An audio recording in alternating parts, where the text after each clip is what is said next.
அஸ்ஸலாமு அலைக்கும். காரைக்காலுடைய பாரம்பரியமான பொட்டி பணியாரம். இதை லேயர் கேக்குன்னு சொல்லுவாங்க. சாஃப்டானது. எப்படி செய்யலான்னு பார்த்துடலாமா? ஒரு மிக்சி ஜாரில் 10 முந்திரி 10 பாதத்தை கோர்ஸாக அரைச்சி எடுத்து வச்சுக்கலாம். இந்த வீடியோவில் நான் கொஞ்சம் மிஸ்டேக் பண்ணியிருப்பேன். அதுக்குள்ளே சொல்யூஷனையும் உங்களுக்கு சொல்லியிருக்கேன். வீடியோவை ஸ்கிப் பண்ணாமல் பாருங்கள். இதுக்கு தேவையான இன்க்ரீடியன்ட்ஸ் மைதா, சீனி, முட்டை 3யுமே சம அளவாக எடுத்துக்கணும். இந்த கப்புக்கு எனக்கு 300 கிராம்ஸ் மைதா பிடிச்சிச்சு. அதுக்கு 5 முட்டை எனக்கு தேவைப்பட்டுச்சு. ஒரு மிக்சி ஜாரில் 4 ஏலக்காய், சீனியை கொட்டி திரிச்சுக்கிறோம். சீனி திரிச்சதுக்கப்புறம் முட்டையை ஆட் பண்ணி நல்லா பிளெண்ட் பண்ணிக்கலாம். முட்டை பிளெண்ட் ஆனதுக்கப்புறம் கொஞ்சம் கொஞ்சமாக மைதா மாவை உள்ளே சேர்த்து இதை நல்லா மிக்ஸ் பண்ணிக்கலாம். கொஞ்சம் கொஞ்சமாக சேர்த்தா தான் மாவுடைய கன்சிஸ்டன்சி நமக்கு தெரியும். இது பாரம்பரியமாக மைதாவில் தான் செய்கிறது. இதை கோதுமையில் ட்ரை பண்ணலாமான்னு கேட்டால் இதுவரை நான் கோதுமையில் இதை ட்ரை பண்ணது கிடையாது. ஸோ அதை பற்றின ஐடியா எனக்கு இல்லை. இதை ஒரு ஃபில்ட்ரு வச்சு வடிகட்டி எடுத்துக்கலாம்.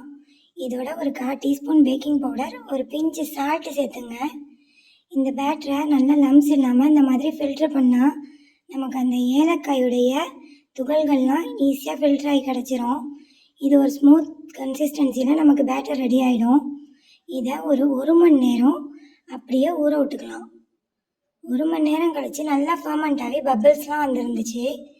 இது ஒரு slow flowing smooth and silky கன்சிஸ்டன்சியில் தான் இந்த பேட்டர் இருக்கணும்.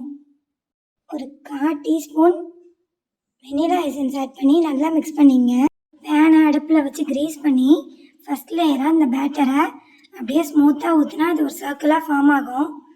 ஓரங்களுக்கு பட்டர் இல்லாட்டி நெய் போட்டுங்க.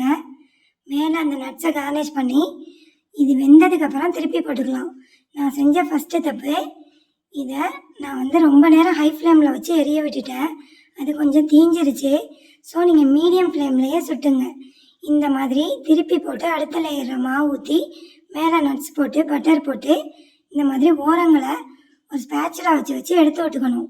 இந்த மாவு கொஞ்சம் வலிஞ்சு தான் வரும். நம்ம ஸ்பேச்சுலா வச்சு கொஞ்சம் கொஞ்சமாக இதை கரெக்ட் பண்ணிக்கணும். இதை ஒரு ரவுண்ட் ஷேப்பில் சுட்டு எடுத்துக்கலாம். இந்த மாதிரி திருப்பி போட்டு நட்ஸையும் பட்டரையும் ஆட் பண்ணி ஒவ்வொரு லேயராக சுட்டு பொன்னிறமாக வர மாதிரி ஒரு ரவுண்டு கேக்காக சுட்டு எடுத்துக்கணும். இந்த மாதிரி ஓரங்களில் பிசுறு இருந்தால் கூட பரவாயில்லை. நம்ம லாஸ்ட்டாக அதை ஓரத்தையும் சுற்றி விட்டு தான் சுட்டு எடுக்க போகிறோம். இந்த மாதிரி எல்லா லேயரையும் ஒன்று ஒன்றா சுட்டு எடுத்ததுக்கப்புறம் இந்த மாதிரி நமக்கு ஒரு கேக்கு கிடச்சிரும். நான் சிலிக்கான் க்ளவுஸ் போட்டிருந்தேன். நீங்கள் வேணும்னா ஒரு 2 தோசை திருப்பியை வச்சு சுற்றி விடுங்க. இந்த மாதிரி ஓரத்தை நல்லா சுட்டு பொன்முருவலாக எடுத்ததுக்கப்புறம் சூப்பரான பொட்டி கேக்கு நமக்கு ரெடி ஆகிடுச்சு. ஓரம்லாம் ரவுண்ட் ஷேப்பில் பர்ஃபெக்டாக வந்திருக்கு.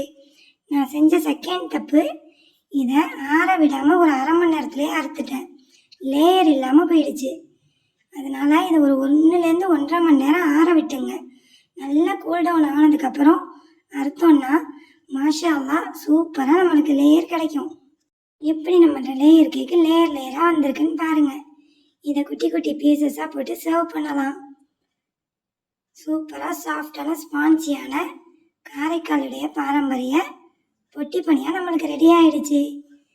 பசங்க பெரியவங்க எல்லாம் விரும்பி சாப்பிடுவாங்க. இந்த மாதிரி ஸ்லைஸாக போட்டு சர்வ் பண்ணுங்க. நீங்களும் இதை வீட்டில் ட்ரை பண்ணி பார்த்து எனக்கு கமெண்ட் பண்ணுங்கள். என் சேனலை நிறைய பேர் பார்க்குறீங்க, எனக்கு ரொம்ப ஹாப்பியாக இருக்குது. சப்ஸ்கிரைப் பண்ணுங்கள், ஃப்ரெண்ட்ஸ் அண்ட் ஃபேமிலி கூட ஷேர் பண்ணுங்கள். இன்ஷா அல்லாஹ் இன்னொரு ரெசிபியில் சந்திக்கலாம். அஸ்ஸலாமு அலைக்கும்.